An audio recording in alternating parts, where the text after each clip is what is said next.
Breaking news చూస్తున్నాం. RTC బిల్లులు అసెంబ్లీలో ప్రవేశపెట్టడంపై ఉత్కంఠత కొనసాగుతోంది. ఆర్టీసీ ఉన్నతాధికారులు రాజ్ భవన్ కు గవర్నర్ తమిళిసై సౌందరరాజన్ పిలిపించారు. ఆర్టీసీ బిల్లుపై మరిన్ని వివరాలు అధికారుల నుంచి తెలుసుకుంటున్నారు. ఈ సందర్భంగా స్పీకర్తో రవాణా శాఖ మంత్రి పువ్వాడ అజయ్ భేటీ అయ్యారు. ఆర్టీసీ బిల్లుకు గవర్నర్ ఆమోదించిన వెంటనే బిల్లును స్పీకర్ అనుమతితో టేబుల్ చేసే యోచనలో ప్రభుత్వం ఉన్నట్లు తెలుస్తోంది.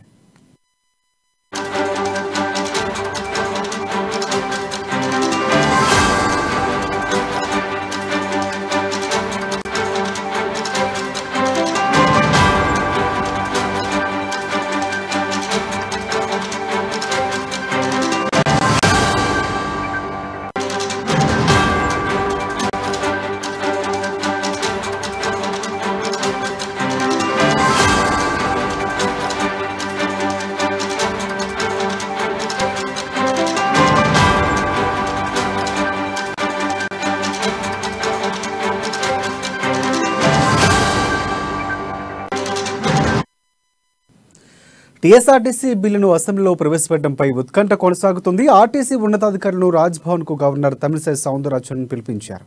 ఆర్టీసీ బిల్లుపై మరిన్ని వివరాలు అధికారుల నుంచి తెలుసుకుంటున్నారామే. ఇక ఈ సందర్భంగా స్పీకర్తో రవాణా శాఖ మంత్రి పువ్వాడ అజయ్ భేటీ అయ్యారు. ఆర్టీసీ బిల్లుకు గవర్నర్ ఆమోదించిన వెంటనే బిల్లును స్పీకర్ అనుమతితో టేబుల్ చేసే యోచనలో ప్రభుత్వం ఉన్నట్లు తెలుస్తోంది. దీనిపై మరిన్ని అప్డేట్స్ మా ఇన్పుట్ ఎడిటర్ శ్రీనివాస్ అందిస్తారు. శ్రీనివాస్, చెప్పండి. రాజశేఖర్, ఏదైతే ఆర్టీసీ ఉద్యోగులని ప్రభుత్వంలో విలీనం విషయంలో ఇప్పటికీ కూడా ఉత్కంఠ కొనసాగుతుంది.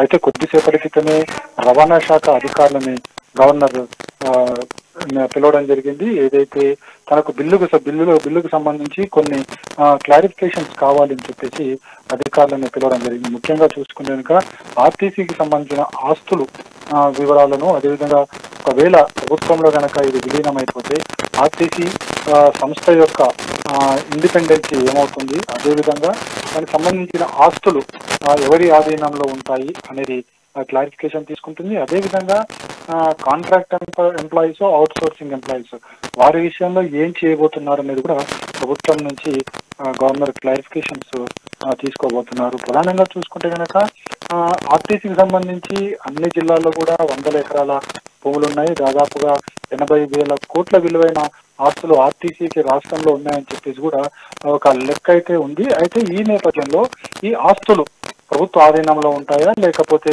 ఆర్టీసీ యాజమాన్యమే తన ఆధీనంలో ఉంచుకుంటుందనే దాని మీద క్లారిఫికేషన్ కోరడం లేదు. దీనికి సంబంధించి ప్రభుత్వం నిన్ననే క్లారిఫికేషన్ ఇచ్చింది.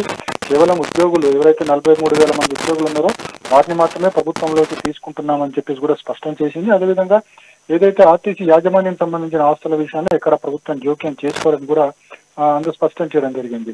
అయితే దీనిపై మరింత క్లారిఫికేషన్ కోసమే ప్రభుత్వం గవర్నర్ అధికారులతో భేటీ కాబోతుంది. వారు క్లారిఫికేషన్స్ ఇచ్చిన తర్వాతనే బిల్లు తన దగ్గర నుంచి ముందుకు వెళ్లే అవకాశాలు ఉన్నాయి. అయితే మరోవైపు చూసుకుంటే కనుక అసెంబ్లీలో కూడా బిల్లు ఆమోదం పొందిన వెంటనే దాన్ని అసెంబ్లీలో పాస్ అయ్యేలా చూసేందుకు రవాణా శాఖ మంత్రి పువ్వాడ అజయ్ కూడా దానికి సంబంధించిన బిల్లుకు సంబంధించిన వివరాలన్నీ కూడా స్పీకర్ టేబుల్ మీద ఉంచడం జరిగింది.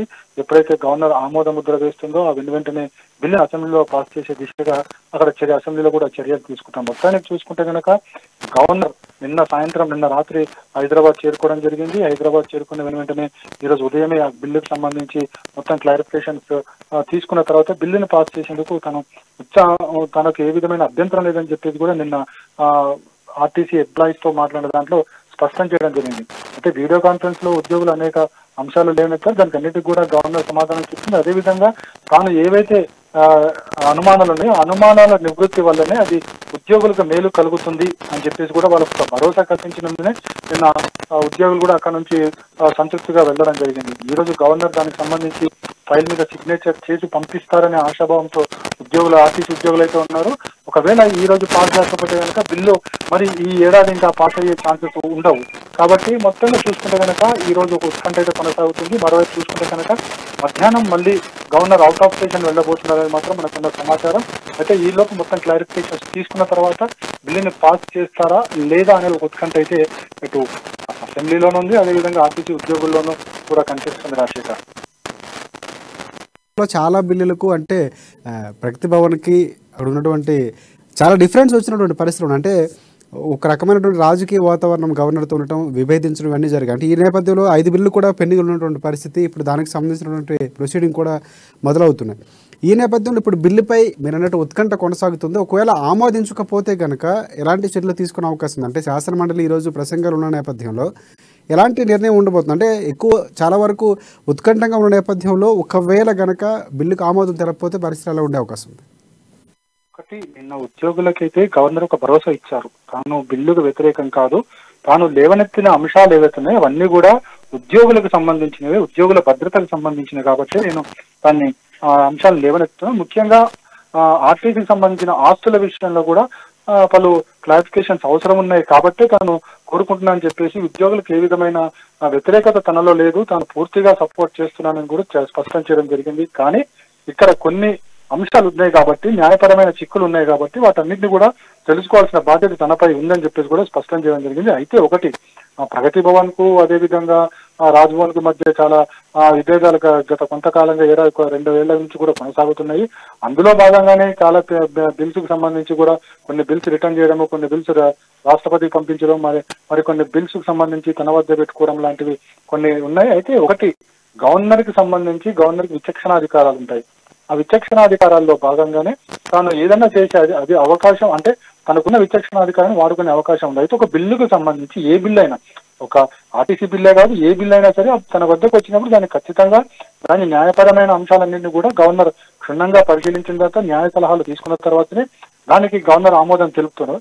అయితే ఇక్కడ మనం గమనించాల్సింది ఏంటంటే, రాష్ట్ర ప్రభుత్వం హడావిడిగా కేబినెట్ లో దీన్ని ఉద్యోగుల్ని ఆర్టీసీ ఉద్యోగుల్ని ప్రభుత్వంలో విలీనం చేస్తూ ఒక నిర్ణయం తీసుకోవడము, ఆ నిర్ణయం తీసుకున్న వెంటనే ప్రభుత్వాన్ని పంపించడము, వెంటనే అసెంబ్లీ కాల్ చేయడము, అసెంబ్లీలో దీని మీద ఆమోద ముద్ర వేయాలనడం అనేది ఈ సీక్వెన్స్ అంతా చూసుకుంటే కనుక ప్రభుత్వం ఏదో ఎన్నికల కోసం లబ్ధి పొందే దిశగా ఇవన్నీ చేపడుతుంది అని చెప్పేసి కూడా ప్రతిపక్షాలు ఆరోపిస్తున్నాయి. మనం చూస్తే కూడా ఆ విధంగా కనిపిస్తుంది. అయితే ఎందుకంటే కేబినెట్ లో ఆమోదం పొందడం, వెంటనే అక్కడ అసెంబ్లీ నుంచి బిల్లు పాస్ చేయడం, బిల్లు అది మళ్ళీ గవర్నర్ అంటే ఇది వెంటనే అయిపోయినప్పటికీ కూడా గవర్నర్ దగ్గర ఉన్న న్యాయపరమైన అంశాలన్నింటినీ కూడా గవర్నర్ ఖచ్చితంగా ప్రతి బిల్లు మీద కూడా తన వద్ద పెట్టుకుని దాని మీద పరిశీలించిన తర్వాతనే ప్రభుత్వానికి పంపిస్తుంది. అందులో ఇంకేమైనా అనుమానాలు ఉన్నా, లేకుంటే క్లారిఫికేషన్స్ అవసరం ఉన్నా ప్రభుత్వానికి ఖచ్చితంగా పంపిస్తుంది. అంటే ఇప్పుడున్న ఈ రాజ్భవన్ కి ప్రగతి భవన్ మధ్య దూరం పెరిగింది, అదేవిధంగా రెండు మధ్యలో కూడా ఒక కోల్డ్ వార్ జరుగుతుంది కాబట్టి ఈ అంశం ప్రతిసారి పైకి వస్తుంది తప్ప, మా వాస్తవాలు అయితే ప్రతి బిల్లును కూడా గవర్నర్ పరిశీలించి న్యాయ సలహాలు తీసుకున్న తర్వాతనే పాస్ చేయడం జరుగుతుంది. ఎందుకంటే ఒకసారి బిల్లు పాస్ అయిపోయిన తర్వాత అందులో ఏమైనా చిక్కులు వస్తే అలా గవర్నర్ కి అక్కడ వచ్చే అవకాశాలు ఉన్నాయి కాబట్టి ముందుగానే గవర్నర్ దీనికి సంబంధించి అన్ని వివరాలు తీసుకుంటుంది. ఈ గవర్నర్ కాదు, ప్రతి గవర్నర్ చేయాల్సిన పని అదే. ప్రస్తుతం తమిళసై చేస్తుంది కూడా అదే. కానీ ఇక్కడ రాజకీయపరమైన అంశాలతో కూడుకున్న అంశం కాబట్టి ఇది హైలైట్ అవుతుందని మనం చెప్పొచ్చు. Rajasekhar, thanks for update Srinivas.